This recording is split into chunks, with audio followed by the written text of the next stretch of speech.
You ever see something so true that you couldn't unsee it? Something that you just knew would serve you. Whether it be self-awareness, plant medicine, a lover, a career. That's what we get down to here. Welcome to Disciplined Stoners, the gateway drug to mindfulness. Spark up or don't, and enjoy the show. Glad you're here. And welcome back to another episode of Disciplined Stoners. I'm your host, Ellevan. My name is Winnie, and we are the gateway drug to mindfulness. And today, yes. our next guest has quickly made himself a household name in Toronto's comedy scene. You've seen him in Just for Laughs Festival, CBC's Laugh Out Loud, and know him from his debut comedy album, Baby Goat. Please welcome Jesse Singh. Hey, buddy, that was the most lit fucking intro. Thank you, guys. That was sick. Thank you for joining Welcome to the us, man. show. No, thank you for having me, bro. This is dope, brother. You also have a great attitude. That was not in your intro. It's hard to quantify that. And just like as people in the world today, you hold a very special key of a wonderful attitude. So thank you for joining us. No, thank you guys, man. Yeah, this was dope. Like, even setting the tone for this was sick, bro. Yeah, it's so funny to watch comedians just react to that. Do you know Sean? Yeah. Okay, he fucking flipped the fuck out he couldn't handle it. He was like, at first you see him like being like, what the fuck is going on? And then you see him be like, I'm being disrespectful if I laugh at this, so I'm gonna like get involved with it too. It's so funny. It's really good. It weirds people out. And honestly, I don't have like the confidence really to do it, so I'm glad Ellevan always takes it over. But yo, isn't that wild that like we think it's like we get like hesitant when people are overly positive about shit? Like, bro, because the industry beats you the fuck down. So you're like, why is this guy acting like this? You know what I mean? Like, why are we so amped for this? No, but this was dope. Thank you, guys. Well, and so we, I mean... Your merch. Yeah. It's very in line. God made me do it. I just want to say that now. When it's like, why'd you do that semi-prayer before you start it? God made me do it. Hell yeah, dude. You know what's funny? My girl's auntie was like, that sounds like a great excuse. Yeah, it's true. So you moving into that, you've been in comedy for just over 8 or 9 years now. Is that correct? Yeah. I would say like 8 or 9 years. Like 8 years, I say consistently. 10 years, I've been in it if I count like when I started. But like the first 2 years was kind of me just finding my footing with shit, like trying to figure out the scene, where to go, what to do with it. And then after the first 2 years is when I finally like try to take it more serious. But like during COVID or like after COVID, I made like a conscious decision to myself. And this was actually what I was talking to Ellevan about before we started the episode, was like, I always was doing comedy in hopes of like making it a full-time career, and like it is full-time for me now. But I think before this I still have a day job, but even like having my day job before, I always tried to work comedy around my career. You know what I mean? Like, where can I fit it in? Whereas now it's kind of the opposite, and I made a conscious decision to say, like, you know what? Like, I'm gonna focus on making comedy the primary thing and seeing how my career can fit into it as like a means to supplement or boost my stand-up career versus like vice versa. And I gave myself like a year, not a year to quit, but like just a year to say like, if this works out or like I see a momentum from it, then I'll continue. And I did. And I'm like, there's no way I'm going to fucking... It's a scary jump. Yeah. And even adjusting the language to the point where you're like, my career is stand-up. Yeah. Like, that's my career. The other thing is this kind of, helpful, but unfortunately impeding energy in your life that you have to balance. But as you're saying, bills have to get paid, but also your big goals don't care about your excuses, right? I mean, I'm directly quoting myself because I've been saying this recently, and it's like,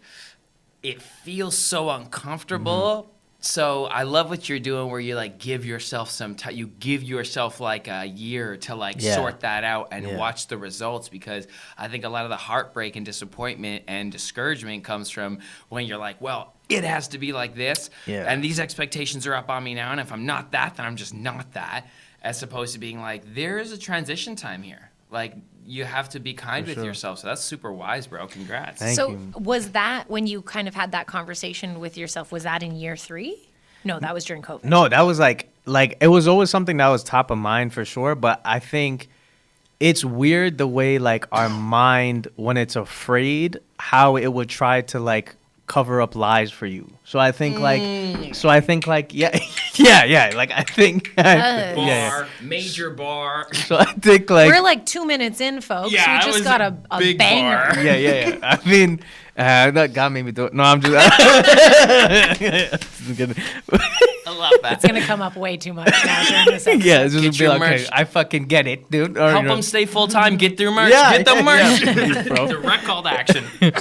But yeah, I think like it was always something that was like there, but I just didn't know how to put it into words, because like I said, like I think when you're afraid or like when you're worried, like our immediate reaction is to avoid pain and seek pleasure. You know what I mean? So I think the anxiety and the fear of trying to do all of that was like, and the opposite of that was like, oh, I could just do both. Like was like a safer way of telling myself like I don't have to jump off the deep end.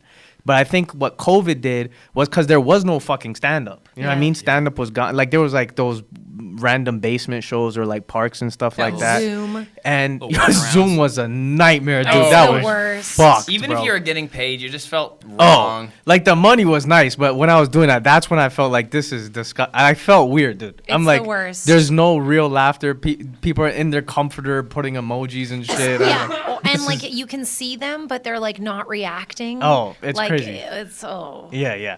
So I think like what the one benefit that came out of COVID, which a lot of people probably like can attest to this too, was like it did force you to like look at yourself really, because like you didn't have any distractions. Like stand up wasn't something that I was using as like a means to escape anymore. It was really like, yo, like what do I want out of this? And like all that spare time left, I was filling up my day with shit, but it was filling it up with shit that I wanted to do.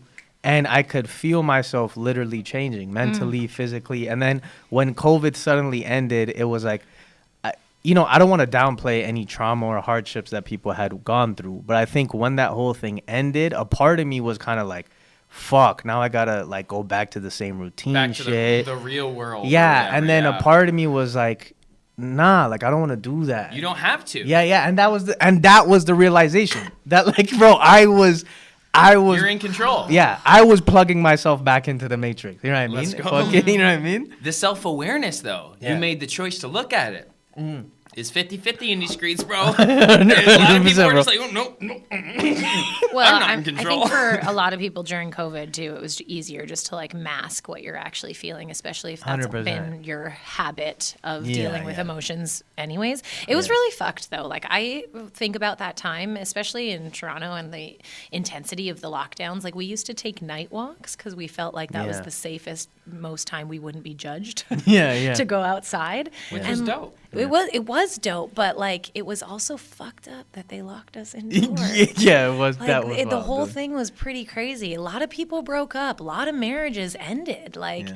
and not even because like people died, just because like Yeah. one side of the system was saying one thing, the other one was saying the other thing, and then if you didn't agree with that, like you didn't make it in your relationships during that time. It's crazy that you bring that up too, cause like like for my day job, like I was, again, I was talking about this before the pod, but I work at like a youth shelter. Like I've been working the youth system for like a couple years now. Fuck. For like the same amount of time as comedy, actually. And like I think a part of me also didn't want to like just up and leave is because I also love what I do. Like I Yeah. do love like it as a career and as a day job. But like I remember during the lockdown piece, like like a lot of my youth actually ended up like, losing their life, like either from overdose or whatever the fuck it was because of the lockdown shit. Yeah. Like there were already people that were marginalized who felt isolated, but now it's like now they don't even have someone that they can reach out to.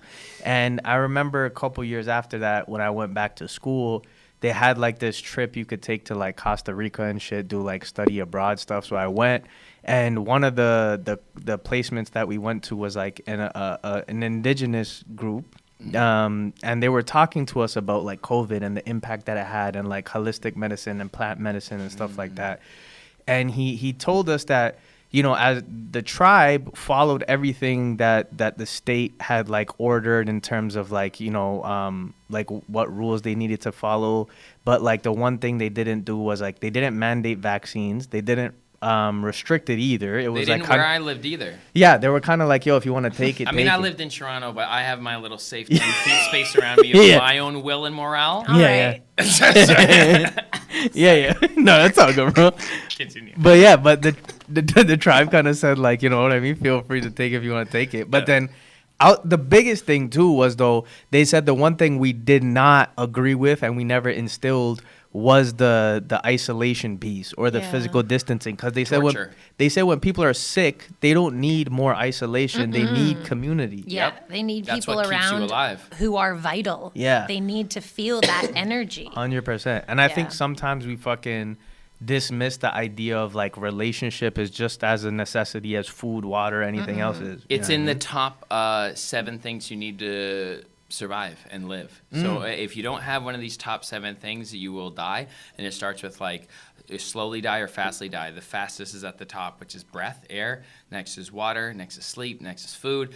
And then I think the next is a house. House. You need a house from the thing. And the next is community. And then the next is creative expression. Yeah, 100%. So bro. those are the things you need to survive. And if you ask me, I'm a bit of a conspiracy theorist over here, privileged straight white guy. Holler at your boy. I got some time to shoot at authority. Let me ride it. It was done on purpose, man. It wasn't an accident, dog. And I'm not gonna be fucking shy to say it. And it's like, wow, good move, nice play. Damn, dominating daddy. Watch. You know that book that Dave Chappelle talks about with the pimp? Yeah. Iceberg Slim. Dude. Great fucking book. I mean, add it up. Yeah. It's strategy. Gangster. Make your money. Move on. But like, We don't I love- necessarily see eye to eye on all. No, that's what I'm saying. That's why I'm the conspiracy theorist and Winnie is the leftist. Like and I love it all. You blatantly slapped me with that leftist. I'm sorry. I'm just saying if you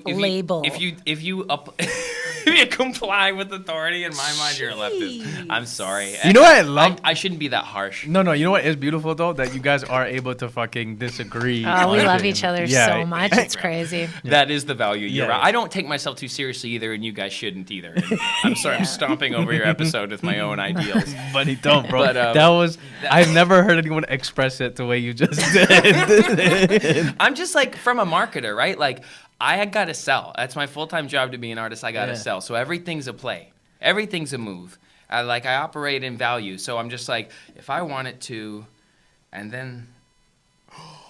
Good work! Like, I'm just like, honest, I know you, like, whatever. There was tough consequences you're talking about. But at the end of the day, if you wanted to understand how to manipulate human beings... Yeah. You isolate them, and then all of a sudden you fucking break it. Like, oh, go back to do whatever. And you're here's doing. an answer. Yeah. And here's this answer. And people are, like, I don't like to say this as an affirmation, but it feels volatile out there lately, folks. Like, my uncle was talking about that. He said like the emotional capacity of people has been very different. Like, just their attitude towards others, like their hostility, all of that, and you could see it, dude. Yeah, 100%. You could fucking see it. You think it'd go the other way, though? You would. Remember when we were like, I miss you, I need you. And then it's like you're back We out like and you're banged like, our pots for the people that had to live their lives, remember? And then it went right were like, back we to love like people. even more. And then, I don't know, man. I think the try not to biggest- be too pessimistic, but... I think the biggest thing is that, like, while there were people that were taking a chance to self-reflect, there also was the other reality where home wasn't safe for many people. Right. You know what I mean? Amen. And now it's like, now they're stuck in a position where they can't escape. So, like, now when they're tossed back into the real world, they're carrying all of that shit with them. You know what I mean? So I think, plus there's Very fucking... complex. Bro, like, the economy's fucked. Gas is going up 14 cents or some shit, bro. What the- Groceries, they started the self-checkouts when the food price went up, right? Crazy. So they're giving you 2 for 1. yeah, that is true. Yeah. But then it's like Except the ones that have the video camera there, you can't look at yourself and steal.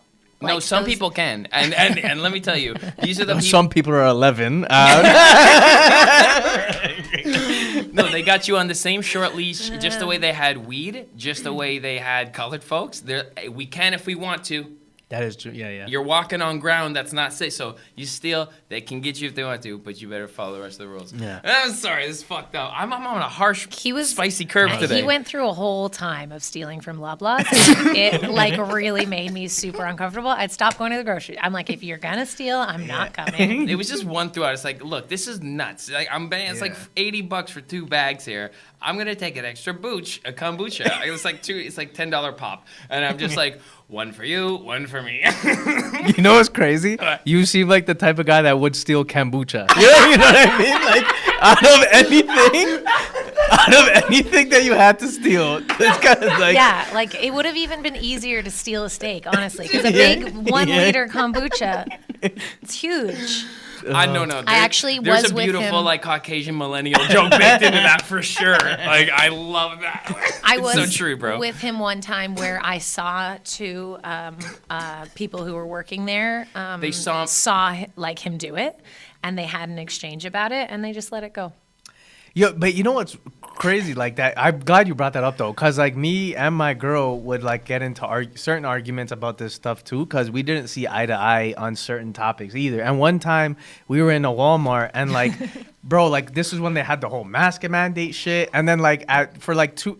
And this was my dumb logic at the time, but no, okay, I'm not getting the whole fucking mask thing, but like I was wearing the mask and I had to sneeze, so I pulled the mask down because I'm like, I'm not sneezing in my fucking mask, because bro. that defeats the purpose of the mask. Yeah, so I'm like, so I pulled the mask down, I sneezed, and then as soon as I took it down, I felt like, I'm like, bro, what the fuck is this? Like, What is that feeling? Everyone's looking at you. You're naked. yeah, so then I left it off because I'm like, dude, the mask felt foreign, which it is. You're not supposed to be walking around with that shit. Yep. But as soon as I started walking around with it off, she got mad because she thought I was making this fucking protest stance, and I'm like, dude, I could care personal less choice. about It's not political. It's I'm like, personal. yo, I don't give a fuck about the anti-vax, anti-mask move. I don't give a fuck about any movement. Yep. This is me saying I just don't want This to is- wear this. Yeah. That's where when he was mad at me. Yeah, like, I'm not we gonna- probably had that same. It just wasn't at a Walmart. It was just in an airport. I'm or sure something. it was. It was a very conflicting time. It was. It was very. And Yeah. women never- are more naturally compliant just because. 'Cause they've you been guys have physically beat it into dominated us. for all of history of human. It is. I was on the same way, bro, and I just took it all the way. As soon as being me, as soon as I took the mask down, I was a Nazi. So I was like, right away, it's like, you're not vaccinated. You Jeez. hate everyone here, and I'm like, Such like a so- out of taste thing No, to throw around. I'm right sorry, but I'm like, what the fuck? Like, I got hit with, like, those judgments. They Yeah. were vocal about them. So I was like, I'm just going to run all the way with this. But in truth, I'm fucking like, I have nothing to do with the politics. It's personally just feels weird to breathe in, like, Yeah, and people tried to make the argument of like doctors and shit, but I'm like, doctors don't wear it the whole fucking day, bro. They switch it out. They put on a new one. Like, you know what I mean? it's not the a same. healthy thing. No. It's not healthy. And the fact that you were kind of bullied in to doing something unnatural was very telling. Of That's this- the part that was iffy to me. That's it was, where you're feeling. Why do I feel this way? Why do I mean, I landed there too, where I was like, I don't like when people try to control other Yeah, people. yeah, Like, yeah. that's when I was like, but it was really tough though. Like, No, my and I- job and stuff needed like vaccination requirements. It was, I even remember my agent was like, you need 3 vaxes for this job. shit, And this yeah. was later on. This was like in late 2021 Yeah, type thing, you know? Early 2022, and I was like, oh, I'm only double, like I never got the 3rd one. And she was like, well, can you if you book the role? And I was like, I guess. Yeah. And I auditioned for it. And that's what I was gonna say was that like I think it wasn't.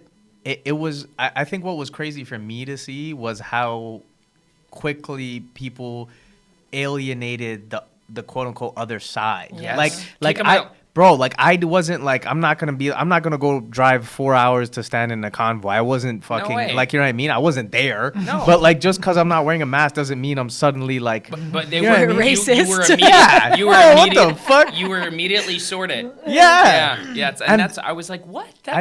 No. Yeah. I think that's what was wild to me is that like how quickly we grouped each other. And you know, I think we're doing it right now too with the landscape that's going on. It's bizarre. Doesn't seem like we're learning very quickly. No, I know right away. Whatever the media focuses on, it's like, oh, for sure, I'm going to choose the stance and then hate that group of people. Yeah. It's very interesting in the human psychology. If we look at it objectively, without our personal intertwinement of it emotionally and what we've experienced, if you just look at it again like a objective, like a marketing campaign or like a checkers board or like if you were watching a movie and the pieces move, it's like, oh, isn't that just kind of part of their nature? No matter what the choices be, team green, team yellow, team red, team blue, team female, team male, whatever, they're just humans have this kind of natural tendency to group up and battle. Like the natural, like like the tribalism what mindset. The fuck? It's like it's almost not our choice in a weird way. But I think there is like a difference like culturally too. Like certain societies will like have more of that cultural like collectivist mindset just because they've been brought up in it. And what are like those examples that are healthy? Like how can we all be one? Because I think there's pros and cons to both. Okay. Like I think like when you come from a collectivistic culture, a lot of it's based off of like relationship and things like that, which is beautiful because it very much models the framework of it takes a village to raise a child. Right. But then what happens in the long run also is that like you don't have the freedom to break away as an individual from this group now because you are the group. Like and you have to follow their rules too. Yeah, your safety, your identity is contained within this tribe or within this collection. And like when I say tribe, I don't mean like just indigenous tribes. I mean like literally like if you look at India, psychology of Asia, tribe. psychology of tribe, way of thinking, right? Like small towns across America. Yeah, bro. Same thing. Japan, like as a society, is very collectivistic, right? They very much appreciate the idea of respecting each other's space, the communal aspect. Like I have friends who like visited there and talked a lot about how like when you go on outside in the public, it's actually like looked down upon if you're eating in public because they don't believe in like littering and throwing shit. Like it's very clean. It's very clean and very polite. clean, like very that. put together. But the suicide rate is huge. Yeah. Oh no. You know what I mean? What's it all worth? Because then that's what I mean. And then in the when you They look feel at trapped. bro, when you look at North America, Oh my God, dude. when you look at North America, it's very much like, oh, you're an individual, like be free, do your own fucking thing. But then you have people turning around like, oh, this guy told me to wear a mask in the store. Yeah. You're a fucking communist. And it's like, where did any of that come from, dude? 100%. You know what I mean? Like it's just a complete other extreme. Yeah, and we fill in the blanks for things that we don't know. So we take information that we do know, and then our experience up until this date will literally fill in the blanks for other things. That's why our memories aren't actually good at all. Like we remember things completely different. Like all of our childhood memories are probably skewed from now in comparison to what the reality was when your parent or whatever was involved too, Let's right? go then. But I think like if we were to look at it as like, I don't want to get too fucking philosophical. No, that's what we're doing here. But like there was this. Thank you. One of my favorite books I've read. I have a couple actually, but one of them is like this book called Siddhartha by Herman Hesse. I don't know if you guys heard about it. I have heard about it, but I haven't read it. The book is crazy. I had to read it like 3 times because like I feel like it's one of those books where like I felt different depending on where the stage in my life was. But the book is basically about this kid who was brought up in like a Brahmin family, and Brahmin is like the highest caste in like Hinduism and stuff back in the day, and it's like priesthood, so you're ready for priesthood. And like he basically like just fucking excels in every passage of this like priesthoodness, whatever. Like he's like you know what I mean, he's like whatever, he can meditate for hours, like he could do everything perfectly, right? So he's like renowned as like this a reincarnated master. Yeah, but the thing is he doesn't have inner peace. Like he talks about still having this void, even though he could perfected all these fucking practices. Yes. That's what being human is. Yeah. So he sets out into the world. He leaves home, leaves his dad, and he sets out into the world to just try to find truth. And he comes across Buddha, and he accepts Buddha's truth as truth. Like he completely bows down to it and everything. But he also leaves the group, and Buddha asks him like why he's leaving as like a disciple, and then he basically tells him, because if I become this devoted to you as a teacher, I'm only going to be a devotee to you. Like I will never be what you're trying to show me, you know. And Buddha lets him go. And then like he gets himself in like all kind of shit. Like he had like a vow of chastity. He goes to like the village and he finds a prostitute. He ends up clapping cheeks and like, bro, like bro, and like, how could you not indulge in such delicious fruit? Yeah, 100%. You're a sinner. You're here. You can feel it, the sensation 100%. through the natural laws. Your expression is divine. But oh, that was fucking lit, dude. That was sick. That was solid. Did you write that before, Harry? That just came out. That just comes now. Oh. It's like all day, every day. Bless you. Just this minuscule thing. It's called, say it with me, autistic. I've been trying to leave him because I don't want to be his devotee. You know what I mean? And I'm like, no. No, but so yeah, he claps cheeks. Good for him. Yeah. But after that takes place, he like has a kid with her, but he doesn't know. Like he leaves. Shit. He becomes super rich. What a twist. And that kid is Richard Pryor. Oh, that's fun.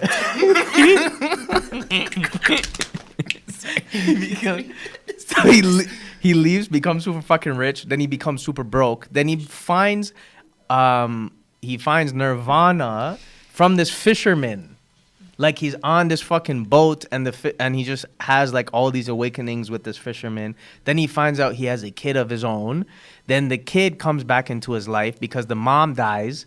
And then she leaves the kid with him, and then he's raising this kid alone, but the kid hates him. He's like, bro, you left me. Like, I don't give a fuck. You're trying to teach me all this peace, love, kumbaya shit. Like, I don't care, bro. Where were you? Fucking Yeah, all of that, bro. So then the kid leaves, like he runs away, and this guy's searching in the forest for him for days. And then the fisherman comes out, and he's like, bro, like, what are you doing? And he's like, yo, what do you mean? It's my kid. He's like, the same way you left home to find your truth, you can't stop him from his karma.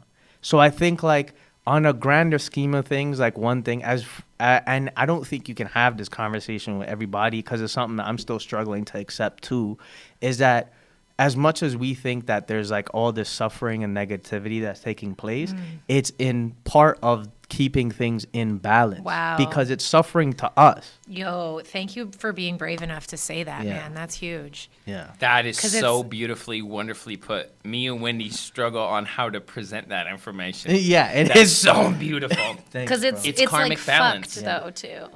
Oh, that's so, and it is all.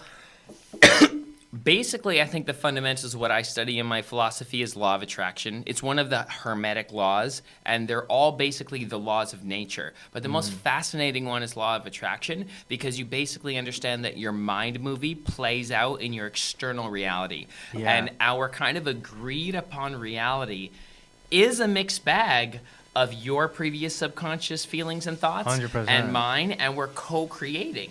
And we look at something together, and that's what kind of makes this so messy and glorious at the same time, is the immense risk of what you let into your consciousness. And then there's this strange privileged selfishness about maybe I shouldn't look at it, maybe I shouldn't observe the darker side of that karma so frequently because it won't circulate in my experience. So it basically just becomes about what you focus on. But you're right, that is so beautifully put in. It is all has its own space to play a role, and condemning it or resisting it is where the pain starts. Yeah, 100%. And I think like for me, an acceptance of that was like it's still something that I struggle with, right? 100%. Because like a day to day, especially with the shit that I see at work, like I'm not gonna go up to a youth that like has gone through an immense amount of trauma or like is living on the streets, and I'm not gonna be like, bro, you're like, I mean, don't worry, it's bad. Like, you know what I mean, like, See these positive affirmations. yeah. It's not Yeah. like I'm not gonna do that. No, I know. But I catch myself on toxic positivity all the Yeah, time. yeah. Because I know that actually if they use the power, it would. But you cannot say this to someone who's living in a trauma response, myself included at certain points. You're in your lower chakra. You're like food, safe place to sleep, or else get the fuck out of my face. Yeah. And like that has to be dealt with. You can't be like seventh chakra shit light density to someone who needs their basic needs met. This is so true. There is still, because like you said, like as a human body, we still have those physical needs that need to be met. You know what I mean? Same way like when there's war or things of that nature, like you're on survival mode. Yeah. So there is no room for that. Yeah. You know, but that's not to say that like the fundamental truth of it all doesn't exist. It's just that like that is also a reality. Yeah. You know what I mean? Yeah. I was listening, I think I've gotten a little high now, so please excuse me. That'll happen here. Did you in your album, did you say that you follow Buddhism?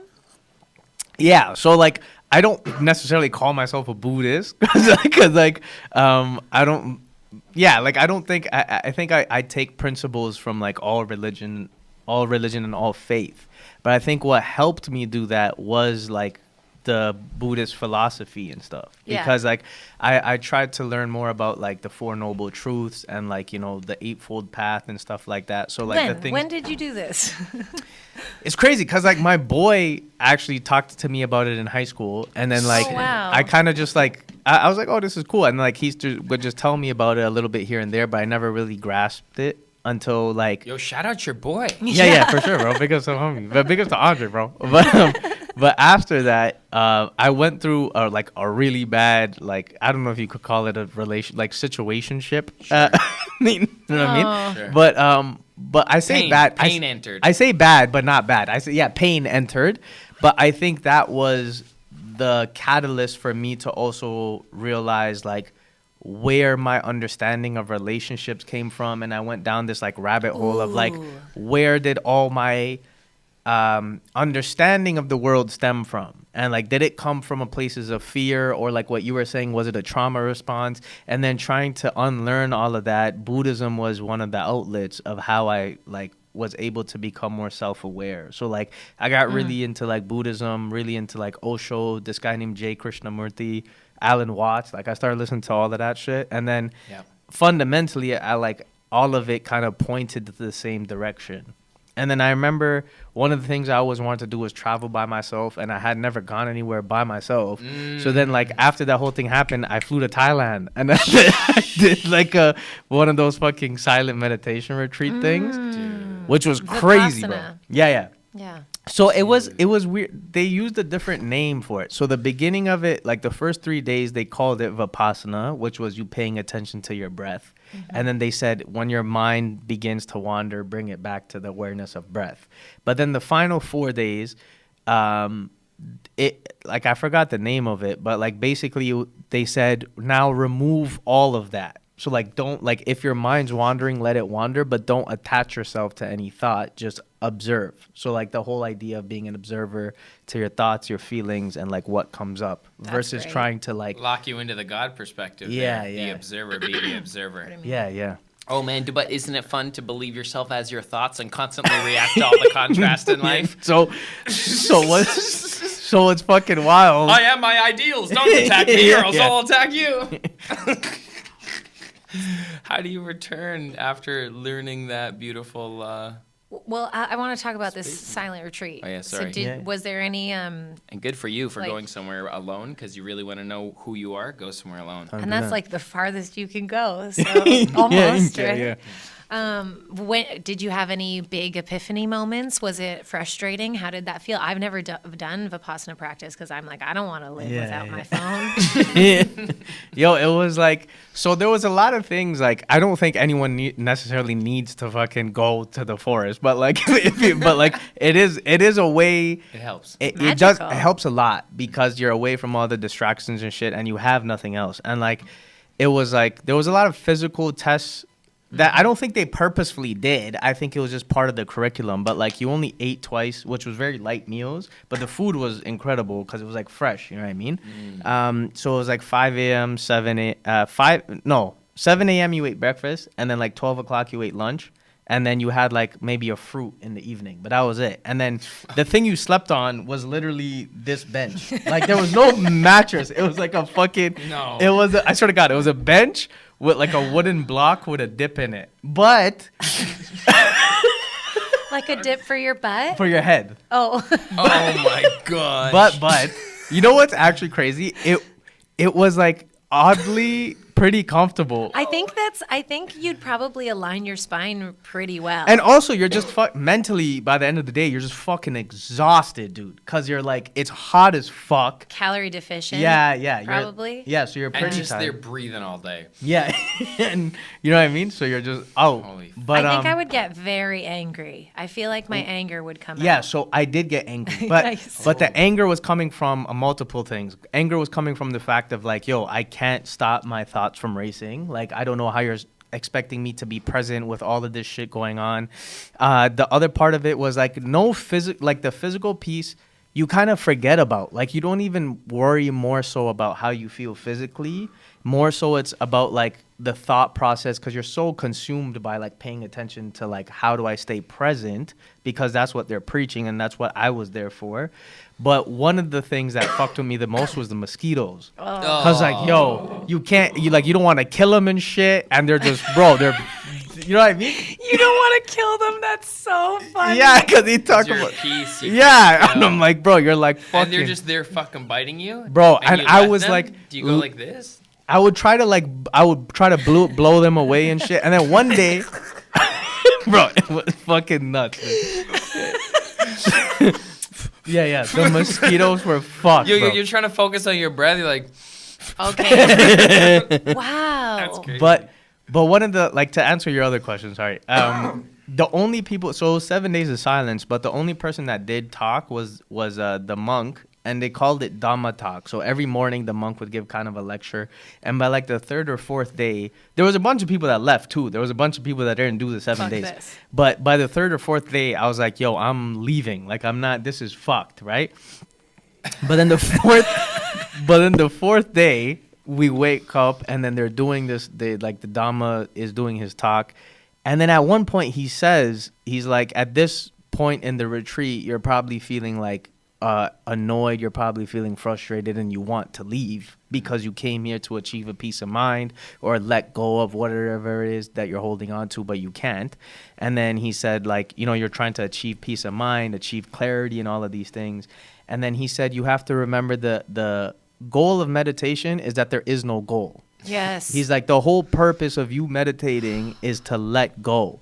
Let go of any expectation of wanting to get anywhere, achieve some kind of peace of mind, nirvana. Just be.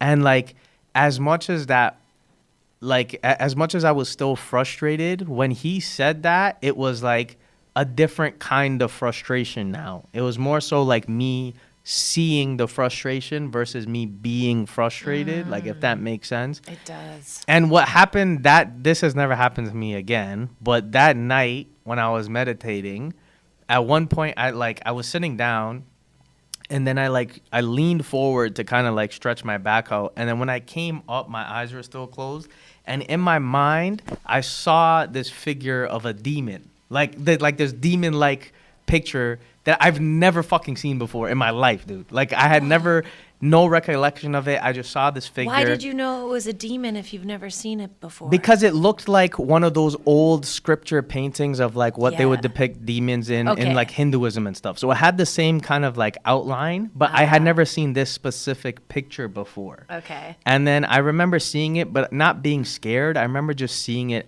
as like, oh, that was weird. And then I remember the next morning we woke up, and then the monk was giving another talk, and he was giving like, you know, the same Dhamma talk.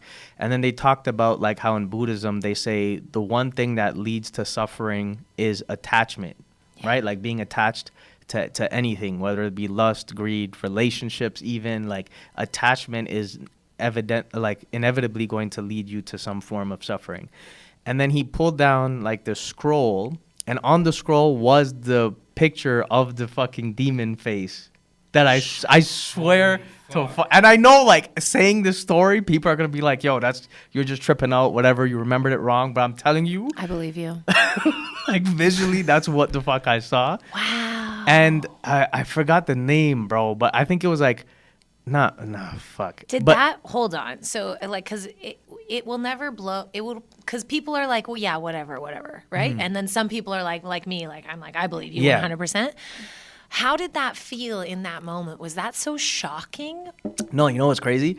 Me talking about it now feels shocking, but when I experienced it at the time, it almost just felt like it was just like, oh, logical okay, almost. like yeah, like oh, this is why I saw it. Yeah. Like it wasn't like I was like freaking the fuck out in my head. It was just like, oh, okay. Like it was weird. Like it was like no reaction. And you've never seen it before. Never seen it before. And then the monk basically said, I don't remember the name of the actual demon, but it was a demon of desire. So it was like the demon that Buddha saw when he was under the fig tree meditating. So and that thought form is circulating that representation, and you received it because it reflected where your consciousness was at.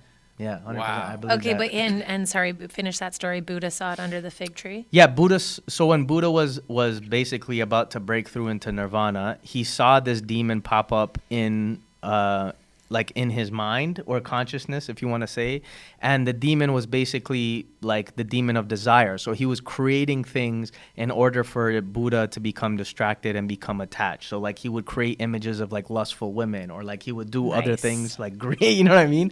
The power Fucking of greed, works every things like time. that. Yeah, buddy, that fucks me up too. But the The greed. Instagram gods got me on the homepage, you know? The greed, all of that shit. Like, you know what I mean? Yeah, So the greed. Fuck, so it's everything What did that you Buddha want. do? he just stayed. Chilled. He just continued. Like, he stayed. Because, like, one of the eightfold path is right concentration, right meditation, right mindfulness. So the idea is that there's 8 different steps. So there's, like, all 8 are, like, right speech, right thought, right mindfulness, right action, right concentration, right focus, like things like that. And the idea is if you perfect just one of them, everything else will align on its own accord. So the idea is that whatever you do, to do completely involved in it. If you're washing dishes, you completely involve yourself in the action of washing dishes. The way, bro, my piece of wisdom I've been living by lately and sharing with people is the way you do one thing is the way you do everything. Everything, yeah. That is how you program your micro spiral of your consciousness to do great things, because you're saying it right. If you're going to do the dishes, fucking rock those dishes. Yeah, bro, do the dishes. Like, I like that. yeah. That was so beautiful, bro. That's And then, like and then you serious can sort philosophy. of give yourself over to whatever you're doing, because I remember having a moment where I dip my toes in a lot of things. I'm acting and now comedy and yoga and discipline stoners, like all of these things. And at one point I had a full-time job as well. And I really would try to work on other aspects of my life when I was at like one place, and it was so fucked. It never worked. It left me frustrated. And then I made sort of that decision to be like, okay, when I'm at the yoga studio, I'm just here. I'm not just Winnie here. Clark the actor. I'm not fucking whatever else is going on. I'm a yoga teacher, and I'm here to do a purpose. I'm going to just do that. And I started getting so much more done. Yeah. After I made that distinction, and you wouldn't think that that's the case necessarily, but Because you don't realize, like, you expend a lot of energy just trying to think about what you have to do than actually just fucking doing it. You know what I mean? Like, you know, like there's a lot of wasted time and effort that goes into that. And you spread your shit out, Yeah. and then you're like, why am I so exhausted when I go to attempt to do the thing that's supposed to be the main important thing? Yeah. Yeah. 100%. I mean, sorry, go ahead. No, I was just going to say, I like, you know, I say all of these things, like, but I think that was one of the things for COVID for me was like I didn't have to worry about 10 things at once. Yeah. Or I don't have to do that now, but I think like, you know what I mean? But I think like it's easier to do that now because you have to do more shit throughout your day. But I think during like COVID, I think that's why I got really much back into my meditation practice and like being more present. But when it came time to like reintegrate back into the world, I think a part of me did definitely fall off. Like I haven't been as consistent as I would like to be, but in the same breath, I do see a shift in like at least I'm conscious of that. Yeah. You know what I mean? Yes. Yeah. And I think because I know what it feels like to live that way versus like when you are overwhelmed and like, oh, suddenly in this fight or flight mode, is that like that's not what my baseline should be. Yeah. So I think I'm more aware of that, which was Totally. huge. Yeah. I had that experience during COVID too. Like it was almost the first time that I was thinking for myself. Yeah. Like actually, like, which sounds really crazy In because I some was ways. like late or early 30s at that point. No, towards the end of it, I would say. I was given the opportunity Yes. due to isolation No, you're right. to be like, oh, how do I think and feel? Like instead of getting all of this outward shit And coming you at me all the chose to time. actually start to build critical thinking slowly. It's been amazing. Yeah. Thanks, babe. You're welcome. Sorry Okay, if that we was need- gaslighting. Sorry if We that's. need What were you gonna say? That I love this conversation so much, and this is selfish of us to keep going on this beautiful philosophical chat. But I also want to get to your career. Yeah, and Yeah. No, your- dude, I was like, what an absolute delight to kind of Yes. know that you are coming from such a beautiful place of awareness. Like, Thank you, bro. congratulations Thank and you, thank man. you. Thank Thank you for sharing. That's incredible. Did you have any thing culturally sort of stopping you from being able to leave your tribe as a young person? Like, did you ever experience? You know what's weird? I think like I've always been, I want to say pretty good. I think there are challenges that I come with, but I think one part of me, like as much as like one of the biggest problems I do have that I'm still trying to work through is like I am a people pleaser, and I identify that too. Like it's very hard for me to say no to shit, and I think like, you know, I've been trying to practice more about like how to maintain those boundaries piece, because when I say like my idea of like having to change perspective about what a healthy relationship looks like, I think one of the main things I was taught growing up, especially with my mom, who had like a very tough life growing up, you know what I mean? She's a single mother and all of that. She sacrificed a lot. So I think like having seen that, my idea of what a healthy relationship was meant that you had to sacrifice all of yourself. And like, and I know that like, and the thing is, I know what the healthy form of sacrifice looks like now. You know what I Yeah. mean? Like love. Compromise. Yeah, love does require sacrifice or compromise in that aspect. But to completely enmesh yourself, like, or become codependent is not serving you or the other person. No bueno. So I think that's some shit I had to like unlearn for myself. But what was the question? That's huge, bro. That was That was beautiful. basically you answered it. Oh, okay, sick. I think. Shout out to homie Humble who has the book Unlearn. That's a great That is a term. good book. Yeah. Yeah. Yeah, man. I think, and like, yeah, that kind of just bled into like how I handle even just my career. But like to answer your question about like the cultural aspect, Yeah, that's like- what it was. Yeah. I like that part was always there, like the people pleasing and stuff like that. And like I said, it's something that I'm still trying to figure out now. But one thing I never really compromised on, and I guess it's almost like contradictory of me saying this, but one thing I never compromised on was who I was in doing that. Like, even though I was very much encouraged to follow a certain path when it came to career wise, I never listened to any of that. Okay. Because I knew, like, back of my mind, I always knew that I didn't want to go the general route that, like, you know, every parent wants to see their kid do something that's like status wise or like get a certain amount of money and shit Yeah. like that. You know what I mean? They want them to be successful, but that image of success, I never was attracted to it, even when I was younger, and I knew that. So I think like part of me was always very much adamant on saying no, I don't want to do any of that.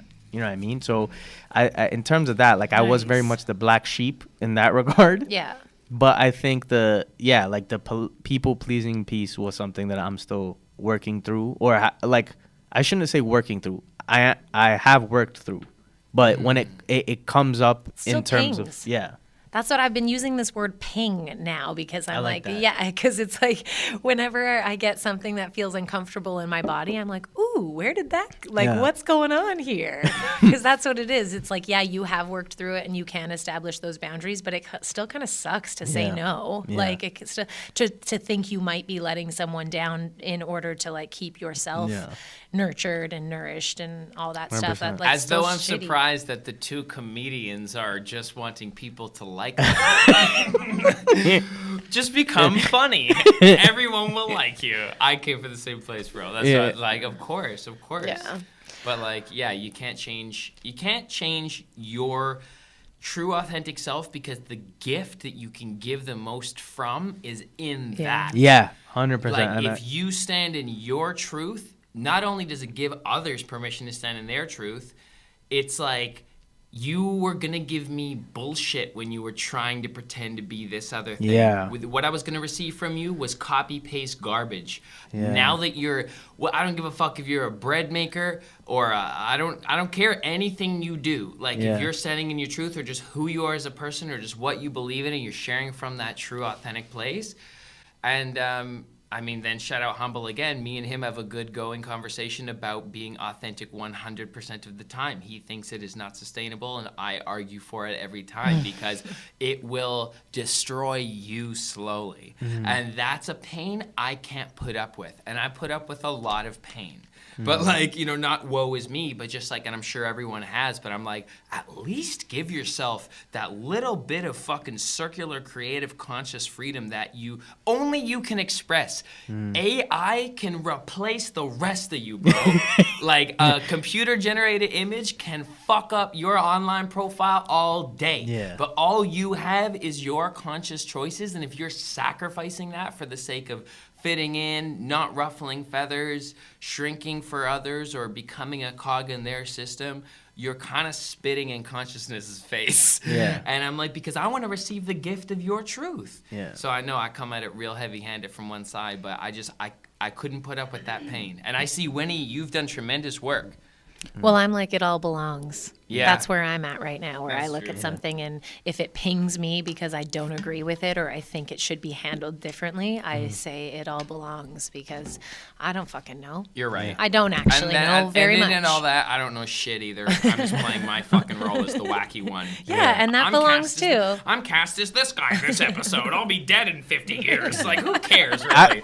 I don't know. I don't know what your thoughts on this would be, but like, for myself, like, I think, because I agree with that. I think you should be being your authentic self 100% of the time. But I think one of the things that I also believe true for myself is that you can be a different layer of yourself. It doesn't necessarily, it doesn't mean you give up your authenticity, but like the way I am with like the youth that I work with, like I'm still their homie, but I'm not going to be the same way with them, exact same way with them, the way I am with my actual homies. You know what I mean? Yeah. And I think that also is just because I understand the version of myself that I need to be right now. The version. Yeah.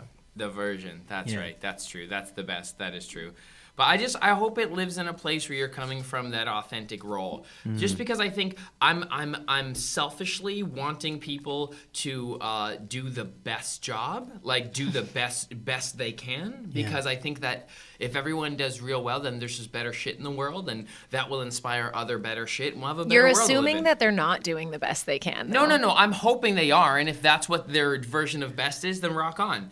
I'm just like, in any capacity, which luckily you like your job, so you have like a good guidance kind of vibe. Like, I'm the big homie, you know what I mean? Like, that's true, and that's a form of intelligence to develop those different characteristics in yourself to serve different roles. For sure. No, I agree. Yeah.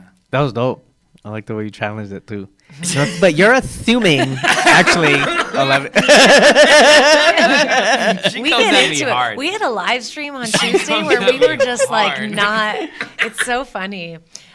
Please tell us, how was, after 10 years of pursuing comedy, how was creating your debut album, Baby Goat, and performing it here in the world-class Toronto, Ontario, Canada? I mean, man, sorry, go ahead, Ellevan. No, you go. Oh, I was just gonna say, yeah, it was beautiful, man. Like, the whole process of it. I mean, there was definitely some hurdles in the beginning that I won't really get into, but like maybe some of it. But like, I think even when I did it, like, I had a bunch of mixed comments from like people within my close circle, or even other comedians, like, yo, don't do it, it's like too early, like maybe you're only gonna get better, you should focus on like, you know, working on your craft and put out something better in the next 2 years. Wow. Then there was a group of people that were saying like, nah bro, put it out, like, yo, this is gonna be sick, like, you know, we got you back, we got your back, whatever. But I think even with this project, one of the things that I am grateful for myself was that I didn't listen to either side. Like I wasn't like even the people that were bigging me up, I was super appreciative. I was super grateful for that, but I wasn't going to put it out just because they said it was a good idea. Yeah. The same way that I wasn't going to not put it out because you told me it was a bad idea. Like I put it out because I'm like, yo, I wanted just to know that like this is material that I've been working on for like majority of my comedy career, and that I think it's at a place where like I love it, it's beautiful, and like yeah, it might change and grow later on, but I also don't want it to just get lost in the ether. Give it a home. Totally. Yeah. Park it somewhere. Yeah, bro. So I think I don't think there's anything wrong with time stamping things either. Yeah. Just like it's okay if it wasn't ready. Yeah. I don't think that about it, but Yeah. like it's if that's where you're at and you have this piece of art, Yeah. I think like fuck, show it off. For sure. I mean, mind you, like sometimes there's like open micers that are like 2 months in. They're like, yeah, I think I'm gonna record an hour this Saturday. I'll be like, okay, I think you need to chill the fuck out, but do what you do. But Dude, like, I'm 2 years in, and this year I was like, I'm gonna do half an hour by the end of the year. Like now I've chilled out on that a bit because I'm like, fuck, I have like 2 bits that are actually working right now, you know. Yeah. But like, yeah, I think we just get excited. Yeah. I think we're like, it's been not 2 months. That's crazy, but like 2 years Yeah. even, and I And you're realize like, how I much of a need baby something I from am in it still at this point. Especially seeing God, the comedians that we've had on are like absolutely high level comedians in Toronto for real. no, like yeah, they just you're in that Thank you, company. yo. Like Thank it's very impressive, and it always inspires me. You've developed a voice, though, so you know that's the thing that you gotta have. I think if I look back on any questionable quality that I may have released being a self-produced musician over a decade, I'm like, but at least you can hear I was coming from the same place I'm still coming from. Yeah. Like you have a voice developed. You may not literally have a good voice developed yet. Like I'm trying to sing. I shouldn't be trying to sing yet out loud in front of people. You should practice more. But at least the words I'm saying or where I'm coming from is in the same space. So it's like I think you sound like you have a center focus on your, you know, on the position of your material because you've been, you know, performing it and finding what works for so many years. And yeah, when I love watching your journey of like what you've been building for yourself, and it's so funny because a lot of people wouldn't expect it from her. And so it's like another, when she does stand up, she's kind of like, ha! Like, nudity, sex, shit. And Yeah, people I'm are in like, that phase still where I'm like, let me be brutally honest with everyone because that's the only way. hell I know yeah, how to- dude. Fuck yeah. I was gonna ask how you took those steps, but you have a question too. Please answer how you took those steps. At the end of that, like you know, I said like you found your voice. Like what would like obviously just hitting open mics and stuff, but along the 10 years of finding that voice or whatever, what was that process like? And like, you know, because you did feel ready for your special. Obviously, it's excellent, but what was that like finding that center point or your quality? Yeah, I think 2-3 years in, I can also relate to that, like what you had said. I think like 3 years in, it was very easy for me to like kind of get almost jaded too, like seeing like other artists or other comedians, and I hate to say it, but it happens, you know what I mean, where like sometimes the jealousy might creep in and be like, yo bro, I know I'm better than this person, that person, like yeah I should I be don't getting even think I'm better. I just want to be better. yeah exactly, you're just I'll be on CBC too. yeah you kind of just want the fucking I'll you be just for laughs too. Not anymore. Yeah, not anymore, fam, for real. But like you kind of just want the opportunity and shit. But I think what really shifted for me was like when I like really stopped giving a fuck. You know what I mean? Sometimes it'll creep in here and there, but I'm like, bro, let me just like, that's just a fleeting thought. But like it's more so like now I think what really helped me was like, yo, I don't need to not even just compare myself, but I don't want to do it for any accolade because fundamentally they don't mean shit. And when I realized that was when I wanted to like work in a club for like the longest time, like Absolute Comedy, you know what I mean? And it was like the first place, it was actually the first time I ever performed stand up was there, which Sick. is kind of an anomaly because usually people go to Yeah. open mics and shit. But like I was like, bro, like I'm gonna hound these guys until I get on an amateur night. And I remember I brought all my homies out and I killed it. Then I bombed for fucking months after, bro. I just ate a dick, bro. My first time, I'm like, bro, I killed it, and I'm like, bro, I was made for this. You know what I mean? This is natural. And then Your homies are in the room. yeah. Then you get humbled real fucking quick. But I went back like last year, 2 years ago, and I headlined the club for the first time. And I remember headlining. I'm like, yo, it was an achievement for me. But like realistically, it's like I was chasing this when it would have just came if I continued doing what I was doing anyways. Right. So I think what really changed was like, how do I focus on just getting better at comedy rather than trying to like get a festival, get like and like this, get that. Like it's like, bro, none of that fucking matters, bro. It's like, because once you establish like your voice and like your craft and what you really want to be on stage, people are going to cultivate that want to cultivate. You're not going to create a fake audience. Yes. And I think that's what like a lot of those other industry stuff will do, is that they want you to curate your stuff to attract their audience. Right. So yeah. There is no better message for an artist to hear. Especially someone like trying to go full time, because that sits right in the authenticity of things, of like accepting where you're at and murk that level. That's Stand it, up bro. is so cool too, because like I used to do theater play as well, but stand up is really cool because and it also hurts when you don't make people laugh, but like the laughter is unlike anything I've ever experienced before in my life, and I've only ever like killed it like twice in my opinion, and I understand why you continue to chase that, because it's like that's the success. Like making people laugh is one of the best things I've ever felt in my life.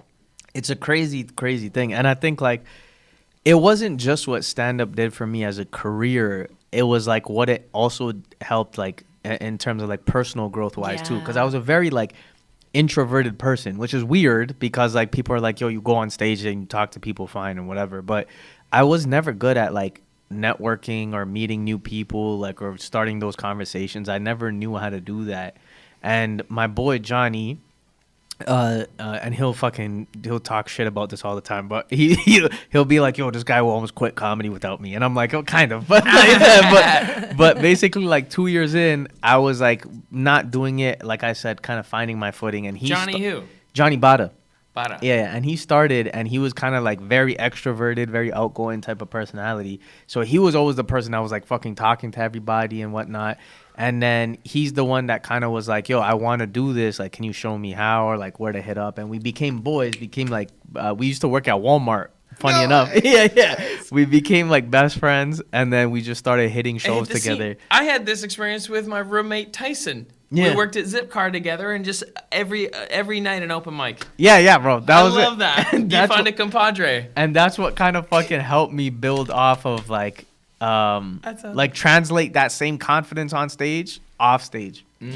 So nice. Yeah, it's incredible. I'm still working on that. That's a part of it, but you go out like alone. When he goes at it alone, that's big. Yeah, it's fun when you have a workout partner. Yeah, I mean, not no more. Now it's very much condom out, but like in the beginning. But now you know who you are. Yeah. Are you doing open mics right now? Do you go to open mics? It like not necessarily, no, but I probably He's put in that time. No, but I probably should though. Like I don't want to ever feel like I get to a stage where I'm like past an open mic per se. No, because it's just the gym, bro. Yeah, exactly. exactly. It's just the gym. If you need to go gym. drop in before you do, that's the way I treat jams now. Yeah. Sorry, you were saying. Absolutely. No, absolutely. I agree with you. I think that's how I would look at it. Is like they're never not going to be needed, but I think because I'm getting on more like booked shows per se. Like not all of them are great. Sometimes you'll still end up doing light fucking shows, you know. But even in those circumstances, I just treat those like a mic. Yeah. So like even if it's like a light show or like a show that's like maybe throughout the like a weeknight, I'll be like, I'm just gonna work out shit here. Okay, nice. Yeah. I will say though, that is where I'm finding some challenges right now. Is that like I like putting out the album was stuff that I had curated over like 10 years or like almost my whole comedy career thing. And then now it's like I'm trying to figure out how to work out new shit, but it's like I still find myself falling back and trying to reuse like old jokes, which is not a problem because like if I'm headlining, a lot of people haven't heard it before, so I'm still gonna dip into it. But I think creatively, I kind of get conflicted of like, man, I want to work out new shit, but like, do I also give them a good show? Yeah. Yeah. You know what I mean? No, I mean you gotta accept some things as your greatest hits. Half Yeah. and Like half. Tupac threw on California Love at the end of the concert. He made sure to send him home with what they were happy. But I mean, that's people come for your artistry as well, right? Like, and that's a fun thing about like when I was going to stand-up comedy and hanging out at the Comedy Store, and it's like you'd see like notable people work on things that you'd later see on a roast or something, and it was like, oh, that started differently. Yeah. And then you're like where they took it. So it's like you gotta accept yourself as one of these almost like kind of creative demigods, and people get to observe you as you're kind of like crafting new things. So it's like part documentary, part performance. You know, and then have fun with it. Yeah. You also are you starring in a short film? Are you? Oh no! So I created a short film. Shout out to the homie Henry and Lost People Pictures. But basically, Nice. I created this sketch in like my basement where I was just hitting like a steel bowl. And I was like telling a story from like the perspective of a Toronto man. So I was like, you know what I mean? you know what I mean? I was like, yo, it's 3 a.m. and mans are kind of blem. I walk out. And I'm like, I roam the streets looking for some munchies, like right, like shit like that. But like it was just supposed to be like I had a funny idea, and it took me like a minute to shoot this sketch. And the whole story was just improvised, and I was just tapping on this little steel bowl, telling this story. And my boy Henry, who's a filmmaker, saw the sketch, and he's like, bro, this is fucking hilarious. Can we make it into a real production? I love that. So I'm like, hell yeah, dude. So like, You are so organic. yeah, so we made a short film called Tales from the Mendem. Yeah, which is like, That's so fucking thank you, bro. sick. Thank you, bro. So it's kind of like, it's like, imagine fusing Toronto Mans and Tales from the Crypt Keeper. Oh my God, And- that's good. That could be a whole Can we thing. put a clip here? Yeah, bro, of course. Perfect. I would love that. There dude. we That's go. fucking- Yo, all gone, fam. You're good? Yo, you have any food? Mans are super Marv right now, still. Last night was mad. It was on some Wes Craven type tip. Mans are more shook than that one time Shorty asked me for commitment. Yo, on some 2-2s, let me just show you what I go on.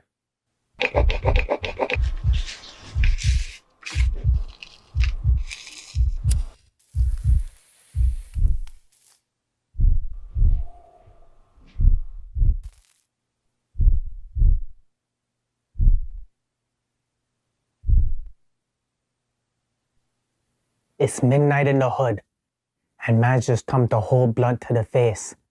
I'm feeling super blem, but I'm also super marved. So I venture out into the darkness, trying to find some munchies. I'm walking.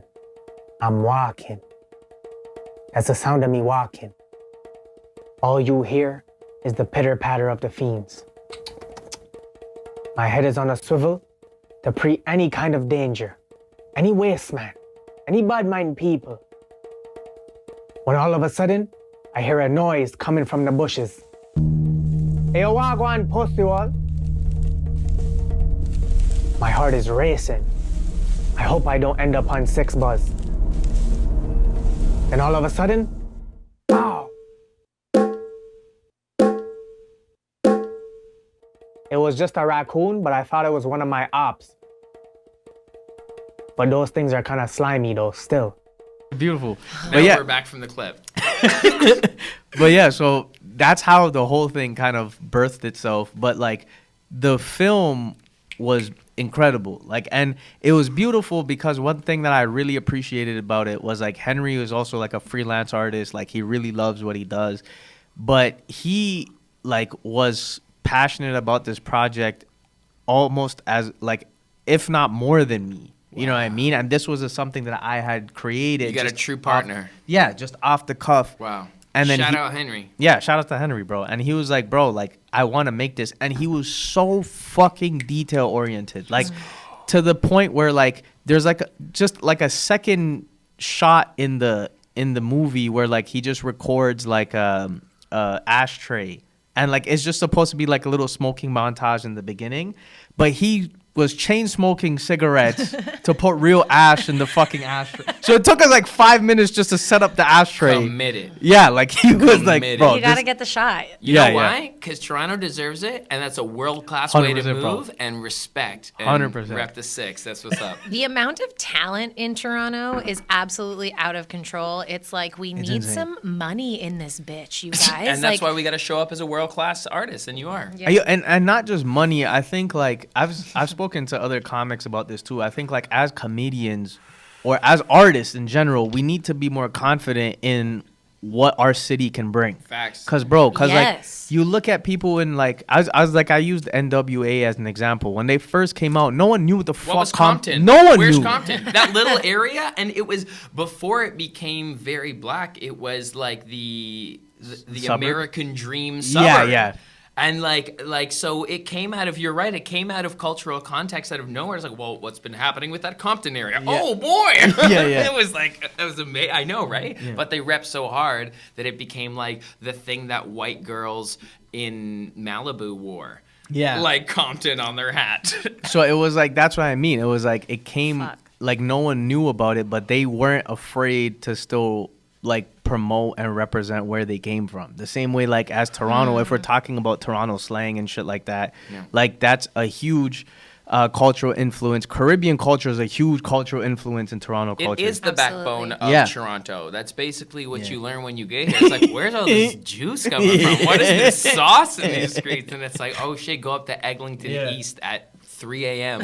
and you'll fucking understand Jamaica lives here. 100%, bro.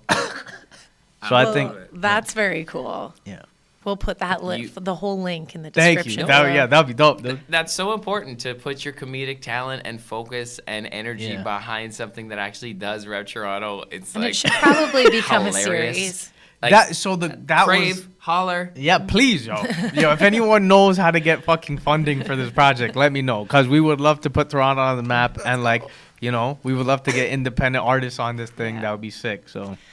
And you have, I think we're probably pretty close to wrapping, but you have a upcoming Canadian tour. Yeah. Can you tell us about that? So this is actually crazy. I haven't even officially announced it, but I'm gonna announce it here though. No. I wanted to announce it here. So, yeah. So basically, it would just be on the lookout. It's going to be officially announced soon with tour dates and everything, but it's going to be a candlelight tour starting in September, and it's actually called the Baby Goat Tour. So like the same way, art musicians take their music albums on tour, this is going to be like a comedy album tour. Still going to be working out like new material and shit, but you'll get the classics because no one in Nova Scotia has heard this. So Yeah, exactly. Share the gems, bro. Yeah. Play your classics. So there's definitely keep an eye out. It's gonna be from starting September, and I'll be posting the dates and everything in a bit. Awesome. Dude, we'll be cheering you on the whole Thank way. you. That's fucking Absolutely. beautiful. I can't wait to see the clips from that. Thank you, bro. So cool. How does that make you feel in your body that you're about to hit the road like that? So I've done it before, You've done it. but not myself. So like the first tour I ever did, shout outs to Abbas and Mo, who we did like a tour called They're Going Places, and it was coast to coast. It was my first time ever seeing Canada, but also getting to see Canada while doing comedy, which was crazy. Oh my God, It's a what perfect a way. dream. Yeah. It's the way to see a city. Yeah, it was My God. it was the best, dude. And I think like When was this? this was just a bit before COVID. Okay. Yeah. So No, 2019 was good. Yeah. Yes. Yeah, so like that's when we went out and like did it coast to coast, and it was a beautiful experience, just hanging out with the homies, but also like you said, doing what we love. Yeah. And I thought like, I want to put something of my own together, and I'm actually going there, doing the tour with Johnny Bada and Ethan O'Reilly. So shout out to them too. Shout out to the boys. Follow. I love. So Great crew. Make sure to follow all three of these guys. We'll put your Instagrams in the description and watch the tour through their stories through three perspectives. Hell yeah, dude. That's sick. Yeah, The yeah. internet is neat due That to is- shit like that. So that'll be cool to follow along. And buy tickets. Yes, in your, please, yo, buy in your tickets. area. Well, that's where that's what that is. I just wanted to clarify. Yeah. It's about clarifying these days. No, exactly. When they come to your city, check them out. Hell yeah. That's sick, dude. And are you recording that? Yeah, so we're gonna record definitely like snippets and stuff, like, you know what I mean, for each show. So yeah, be on the lookout for that too, you know. Yeah. And are you guys flying or driving? We're gonna both? probably fly, yeah, both. So like we'll fly out to like a province and then from there just drive city to city type of thing. Yeah. And did you? Sorry, just to dive in. No, of course. Tell me to fuck off. Are you booking these venues? Are you? It's all independent. But shout outs to Comedy Records, you know what I mean, and Barry. Comedy Records is definitely helping out with like lining up shows out west and stuff like that. So Oh, they've been very good to me yes. as well. That's so huge. big ups to Comedy Records. That's what the album was released under, and they do a lot of great work with like their roster comics. But like Are they everything. in Toronto? They are Toronto based. Yeah, yeah. Sick. I love that. See, these are the dude. backbones of the associations that really help when you see big things happen. It's like good. It's often with partners like that. Yeah. That's so much of the work on like finding out where to express your art and how to commodify it is like booking. Yeah, but outside of that, everything else is independent. So like Yeah. a majority of the tour is booked. Just me kind of cold calling, emailing, you know, all of that shit. Can I get the room on this Bravo. day? Yeah, yeah, Dude, yeah. that work sucks. It's terrible, bro. I hate it so much. But it's like, hey, do you want to be a full-time artist? Be a marketer and a venue Everything, booker dude. and a accountant and like Yeah. all these decisions that you have to make. So kudos to you for doing that work, bro. Thank you, bro. Thank you. Huge. Thank you.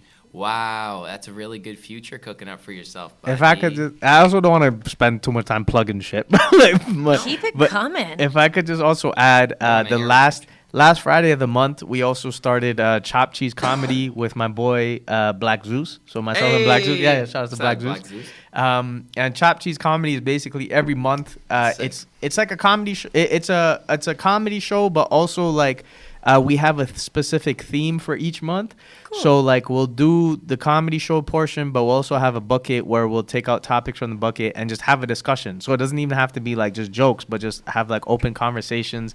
Then at the end of the show, we'll bring up all the comics and then we'll have a live like. Not podcast, it's not recorded, but just a live panel discussion with the audience. I love that. So That's so fun. the first month topic was spirituality overall, and then we kind of just had that theme of the show. And So you were on stage? Yeah, yeah. That shit went cool. Did it get deep? oh yeah, it got it was dope, man. Oh, and some of the wow. questions You were should be recording it. Someone put. Someone put a topic in the bucket, and the topic said it wasn't even a topic; it was more of a statement. It just said, "The light at the end of the tunnel is just the light at the end of a vaginal canal."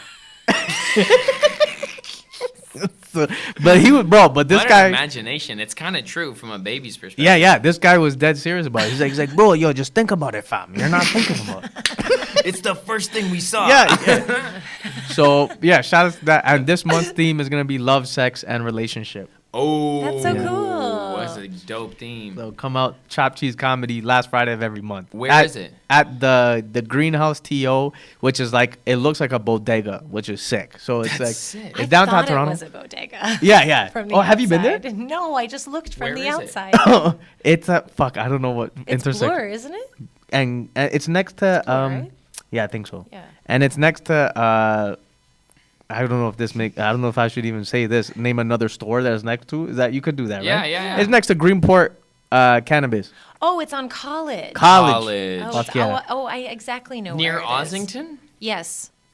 Yes, we'll put the Near address Trinity. Like it's a quick walk in the to comments. Trinity. I'll put the address in the comment section. If anyone wants to know, fucking look it up, okay? Chopped cheese. Chop Cheese Comedy, and you can also find it on my page. Is there chopped cheese there?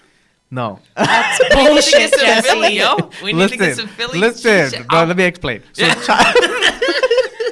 because when you get a chopped cheese, right, it's just a fucking variety of shit chopped up together. So Got we're it. chopping it up Got Nice. at the end of the show. You're Chop cheese. chopping the cheese. it. Amazing. Cheese I love is a it. funny word. Yeah.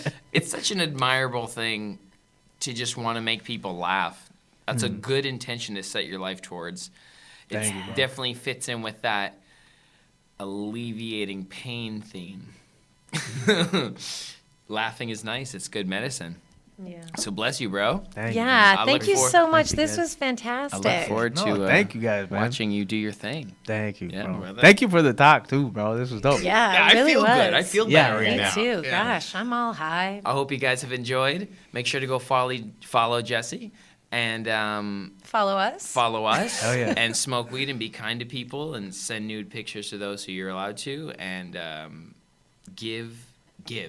Yeah. Those are my words of Generously. wisdom. Generously. Do you want to Yeah. leave the people with any wisdom or the final words?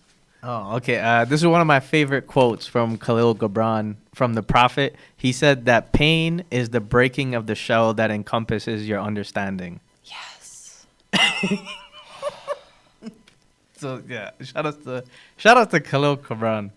Oh, I love that so much. That's what I needed. That's Thank you. perfect. Thank you. Bless. See you guys. Oh, that was a I love that quote. Thank you, man. Thank you. Right, and you fight that have been prescribed. It's time to take a hike, vibe, and you're gonna kill this guy. Smoke a joint every morning and you'll be fine. The red cherry is where I find the light. You know what we smoking on? Light it up a Ellevan, flexing with the super strong, puffing like a smoker thong. Gotta cut a smoke alarm, throw smoke rings at the throat like a water gun. You know word like a sing along, set it, let it be like a bet you betting on. It's a bud throne that I'm sitting on. Phone it in like a telethon. When it's said and done, everyone wanna be puffing like a smoke-a-thon. We be puffing like a smoke-a-thon. We be puffing like a smoke-a-thon. Puffing like a smoke-a-thon. I be puffing like a smoke-a-thon. Only hitting that hella bomb. Yeah, gotta kill a smoke alarm. We be puffing like a puffathon. We be puffing like a puffathon. Disciplined stoners out on the scene, matching tracksuits and Jordan 3s. Can't wait to see you and smoke more weed. What's that you got there, a blunt for me? Fuck it, I'm lucky, I love you too. Let's see you all drop some new stuff too. What's there a Sunday on a Sunday cruise? Doing reviews for hair next skew. Smoking the fire and we hella blitz. I got my paws on shit nobody gets.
You ever see something so true that you couldn't unsee it? Something that you just knew would serve you. Whether it be self-awareness, plant medicine, a lover, a career. That's what we get down to here. Welcome to Disciplined Stoners, the gateway drug to mindfulness. Spark up or don't, and enjoy the show. Glad you're here.